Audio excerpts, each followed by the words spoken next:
What is up and welcome back, you guys. Yes, I do wear glasses, but if you guys are new here, welcome to the Prestige Amazon FBA family. If this is your first time here, welcome. This is a YouTube channel devoted to Amazon FBA sellers, new sellers, veteran sellers. And if you guys don't know me, my name is Andy Lam. I'm a multi-six-figure Amazon FBA seller. And if you guys haven't already, be sure to go check out my Facebook group for this community, for this channel, and you can just go find that with the link in the description, or you can go to Facebook and type in Prestige Amazon FBA Mastermind. Also, if you guys have not already grabbed the 2019 Prestige Amazon FBA cheat sheet, be sure to go grab that down below as well. I include so many tips and tricks and tools that I still use to this day and that I know that you guys will find helpful, especially if you guys are just starting out, or if you guys have already been selling, you'll find resources that I use so I know that you guys will find that beneficial. But if you guys are just tuning into this 6-part series, welcome. In this video, I want to cover something that is a major part in the Amazon FBA game, and that is product sourcing. Like, how are you getting your product to the US, and how are you getting, or wherever you're selling, how are you getting your product there, and where are you getting it from? But first, if you guys have not checked out the previous videos, please do so. I'll leave a link to that somewhere above, but please try to go through this series in chronological order, especially if you guys are new sellers. It'll definitely be helpful for you guys, so be sure to go check those videos out.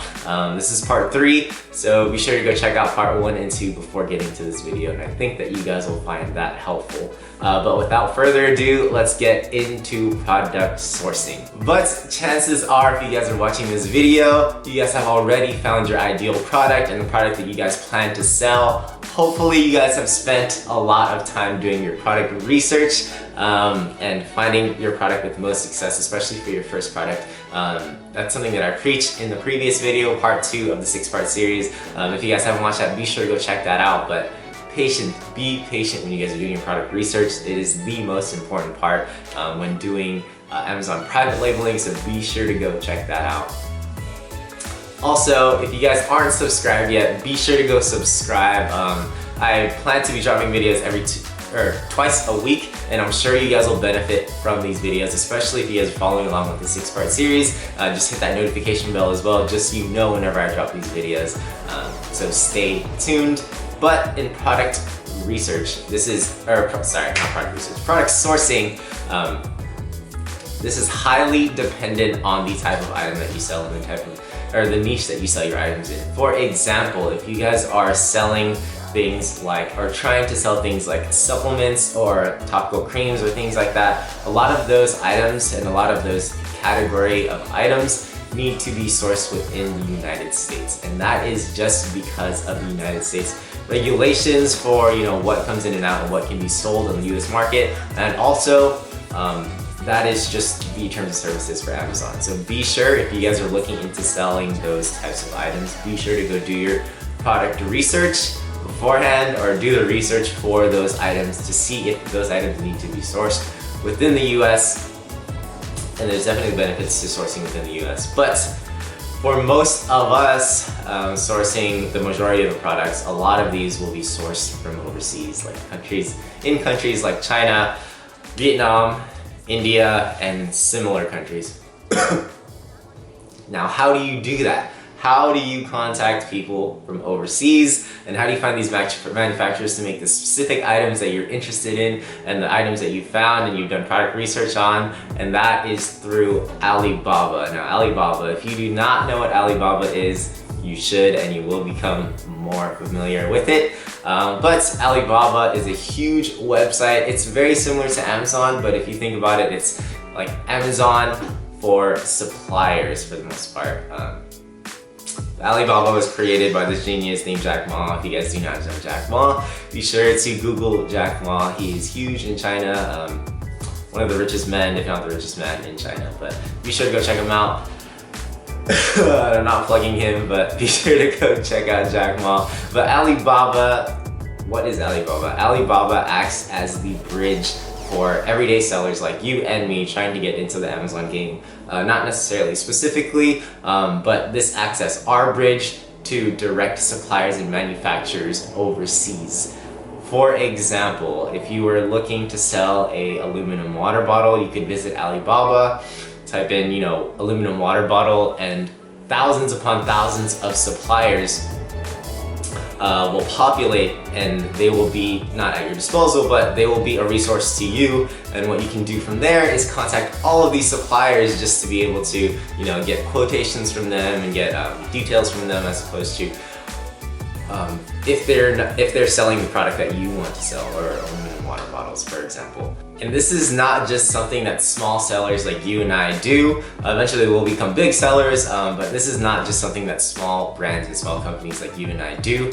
This is something that huge companies do as well. Some companies that do this still are like, for example, Converse and Osprey. They still find manufacturers in China to manufacture their products to be sold in the US. Now they may have better connections, but you will be able to find these exact manufacturers that do make these products for these larger brands, to be able and have them make products for you.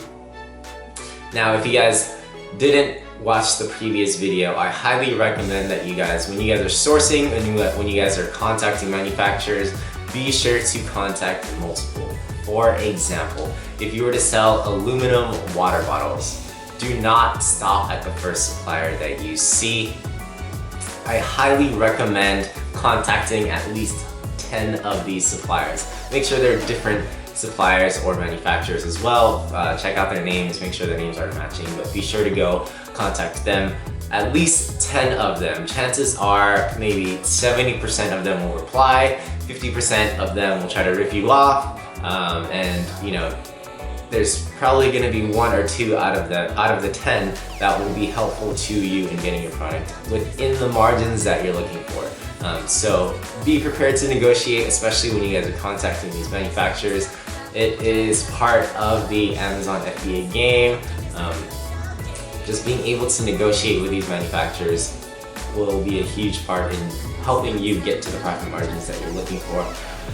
But side note, if you guys have not already gotten the cheat sheet, I include a special bonus just for the Prestige Amazon FBA family for how I still source to this day, and step-by-step instructions on how I cut out the middleman. On Alibaba, you'll notice that there will be a lot of middlemen trying to, mark up prices just to be able to sell to you and make that small profit, and you don't want to have to deal with that hike up in prices. So be sure to go download that cheat sheet. You guys will not regret it, and I'll help you find those ideal suppliers for your product and help you get back that profit margin that you were initially expecting. Now, once you've narrowed it down to 1 to 2 suppliers for the specific item that you want to sell, a lot of these guys will be able to make customizations. And if you guys didn't watch the previous video, I mentioned and I emphasized differentiation when you guys are beginning to create your product.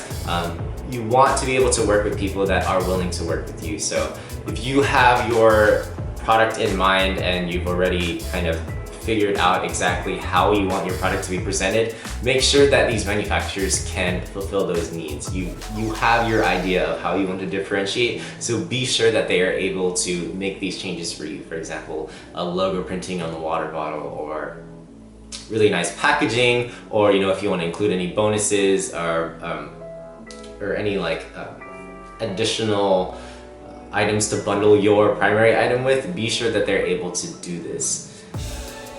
Now, if you guys are at the point of getting close to ordering samples, be sure to use this as somewhat of a leverage. They want you to order samples so that you're kind of locked into making that full purchase order. So when you guys are in the process of negotiating, you can, this is a major tip, be sure to include in your text when you guys are emailing back and forth, just kind of be like, hey, I'm very interested in ordering these samples.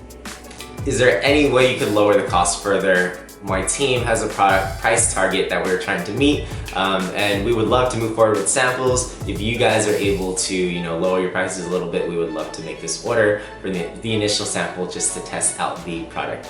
This is something that works time and time again. This is something that I still use very often, so be sure to use the sample order as a leverage to lower your costs for the full order and full order for price per unit. Another pro tip is that because Amazon and private labeling has become so large, a lot of these suppliers and manufacturers know what your profit margins are, and believe it or not, a lot of these suppliers watch Amazon courses, so they know the profit margins and the ideal profit margins that you are trying to make. So when they're offering you these numbers, you'll begin to start to notice that, oh, you know, a lot of these are matching up at like 40-50% margins.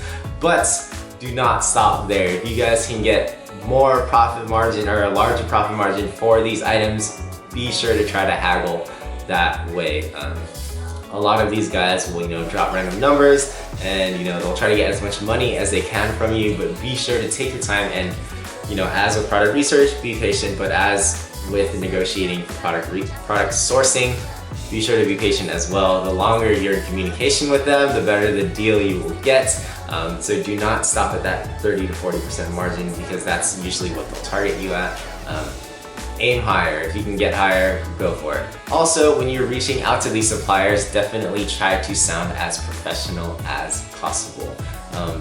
A major pro tip, do not tell them straight up that you are an Amazon FBA seller. Eventually you will get to that point where you kind of have to tell them, you know, these are the things that I need on the labels and stuff like that, and it'll be an indication that you are an Amazon FBA seller, but don't tell them straight up. If you tell them straight up, they will definitely try to milk as much money as they can out of you.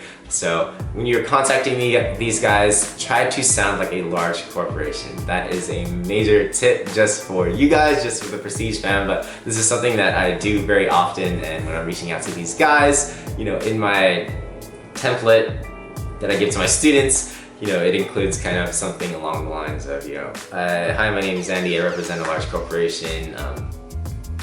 I am a part of the X, Y, and Z team for this company, and we're very interested in your product. Is there any way we could trouble you with some time for some questions about your product, and blah, blah, blah. You go on from there, but make it seem as professional as you can, make it seem like you're a large corporation, very interested in their product, and it should get you a pretty decent deal, and from there you can negotiate further, but this should get you on the right path instead of saying something like, hey, I'm a new Amazon seller and I'm very interested in your product. Is there any way that you could provide me with a quote for 500 units or something like that? They're definitely gonna price you at 10x the price. So be sure to sound professional and be sure to sound like you know what you're doing. Even if you're a new seller, it will definitely be beneficial for you, so be sure to do so. Now, another key tip is to be very patient, especially when you guys are in the process of negotiation and when you guys have gotten to that step of negotiating with your supplier. I don't know if you guys have been to Asian markets or markets around the world, especially in like Asian countries, and you guys are making a purchase and you guys are trying to bargain. There's a lot of push and pull, and it's almost as if it's a game. But for example, I went to go buy something in Asia and I wanted to go to this market, and they're known for haggling, and it's just a part of the game and it's a part of the culture. You'll go up to the stall, you'll say, hey, I really want this. How much are you selling it for? They'll give you a price, and you'll in turn say, no way, that's too expensive. Can you do this price? And you really drop the price on them, and they're like, no way, I can't do this. And then you just keep going back and forth, lowering the price. Eventually they'll say, this is my final price. Then you say, no, I can't pay for this. You walk away, they call you back, and then give you the price that you want. This is just somewhat of how it'll happen on the Alibaba platform, so just be ready to be patient. As mentioned, the longer you are in contact with them, the better pricing you will get. So just be prepared for this. And once you get the deal figured out, there's a lot of like shipping logistics that do go into this in terms of like customs and getting it across the sea. But I will definitely go into this in a later video because this is another longer topic that I do want to cover for you guys, and I don't want to skip out on this content. So be ready for that video. I'm sure it'll come out to you guys real soon. But if you guys found this video at all beneficial, and if you guys found this video helpful, please be sure to drop a like. It means a lot to me. If you guys have any questions at all, as always, please drop them down in the comment section below. I'll be sure to get to those. And if you guys want to see the next few videos and you guys want to see future videos, as mentioned, please subscribe. The subscribe button is somewhere here, somewhere. But thank you guys so much. I'll be sure to catch you guys at the next video. Peace.